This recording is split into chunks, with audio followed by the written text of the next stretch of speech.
राधे राधे सभी को। कार्तिक महीना का कार्तिक स्नान बहुत ही पुण्य होता है। तो हम कैसे कार्तिक स्नान करना चाहिए ये मैं आज पूरी विस्तार और विधि के साथ बताऊंगी। तो दुर्गा पूजा के बाद लक्ष्मी पूजा होती है। बंगाल में लक्ष्मी पूजा बोलते हैं और पूरे भारत में शरद पूर्णिमा के नाम से जाना जाता है। उस दिन से लेकर कार्तिक पूर्णिमा नवंबर 5 तारीख तक पूरा एक मंथ कहलाता है। और उस दिन से शरद पूर्णिमा के दिन से हमें सुबह 4 बजे उठना है। 4:30 उठ के थोड़े से घर में झाड़ू लगाना है। लगाकर हमें 4:30 तक नहा लेना है। और जिस समय आकाश में चंद्र और तारे हों उस समय उठकर हमें सूर्य भगवान को अर्घ देना है, जल चढ़ाना है। तुलसी माँ को जल चढ़ाना है और उन्हें दीपदान करना है, दीप जलाना है और उन्हें कुछ भोग अर्पण करना है। उन्हें रोड़ी का टीका लगाना है।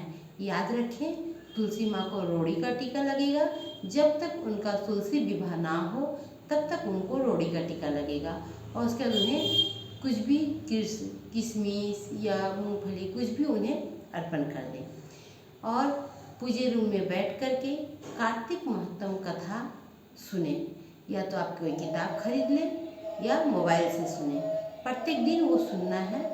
और इस तरह से फिर शाम को भी तुलसी पौधे के नीचे, तुलसी पेड़ के नीचे दीप जलाना है। और इस तरह से आपको 1 महीना पालन करना है। लास्ट कार्तिक पूर्णिमा 5 तारीख को 2025 5 तारीख को पूरा हो रहा है। उस दिन हम लोग गंगा स्नान कर करके अपने व्रत को पूर्ण कर सकते हैं। नदी या तालाब में जाकर गंगा स्नान करें और वहाँ दीप प्रज्वलित करें। उसके बाद घर आकर के 108 बत्ती का दीपक जला करके पंडित जी को घर बुलाएं या कोई मंदिर जाएं और उन्हें कुछ अनाज सीधा जिसे हम लोग बोलते हैं, चावल, गेहूँ, आटा, सब्जी, हल्दी, नमक जो भी आपको बन पड़े और एक वस्त्र लेकर पंडित जी को कुछ दक्षिणा के साथ दान करते हैं।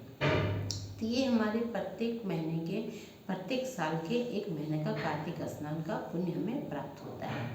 अब हमें ये ध्यान रखना है कि हम इसमें बहुत ही नियम और पालन के साथ हमें रहना है। तो किस तरह के नियम और पालन? हम सब कुछ नहीं खा सकते हैं। लहसुन प्याज तो बिल्कुल ही नहीं खा सकते हैं। नॉनवेज तो खाना ही नहीं है। और क्या खाना है? हम लोग गोविंद भोग के चावल, चना की दाल या मूंग की दाल खा सकते हैं और घी में बनी हुई सब्जी खा सकते हैं। अगर हमारे सामर्थ्य ना हो, घी अगर हम ना खा सकें तो रिफाइन सादा तेल खा सकते हैं। लेकिन सरसों तेल बिल्कुल भी यूज नहीं करना है। हमें प्रत्येक दिन यही खाना खाना है। बाहर की कुछ भी खाना नहीं खा सकते हैं, क्योंकि बाहर पता नहीं कैसे तेल में होंगे, क्या होंगे। तो हम बाहर का कुछ भी नहीं खा सकते हैं। घर का ही बना हुआ हमें खाना खाना है और घर में ही बना हुआ खाना हमें लेना है और भगवान को भी भोग लगाना है। तो इस तरह से करके हम लोग पूरा 1 महीना पालन करते हैं। और ये कर्म 12 साल तक कोई करते हैं, कोई 14 साल तक करते हैं और उसके बाद इसे उद्यापन किया जाता है। तो बहुत बार ऐसा होता है कि 1 साल हम लोग किए, नेक्स्ट ईयर कोई तबीयत खराब हो गया या कोई प्रॉब्लम हो गया तो हम बीच में ब्रेक हो जाती है। तो इस साल का जो हम पुण्य किए हैं वो हमें नहीं मिल पाता। इसलिए हम लोग क्या करेंगे, हर साल जब भी करेंगे तो कार्तिक पूर्णिमा के दिन पंडितों को दान दे करके और हमने जो भी खाया है 1 महीना में, जैसे चावल, गोविंद भोग चावल, चना की दाल, घी, नमक, हल्दी और कुछ सब्जी मिला करके और पंडित जी का 1 सेट कपड़ा लेकर के पंडित जी को दान करके हम लोग उस साल का पुण्य को अर्जन कर लेंगे। तो राधे राधे। और आगे का आगे का जानकारी लेने के लिए फिर नए वीडियो बनाऊंगी। तो और वीडियो देखने के लिए लाइक और सब्सक्राइब कर दें। जय श्री राधे राधे।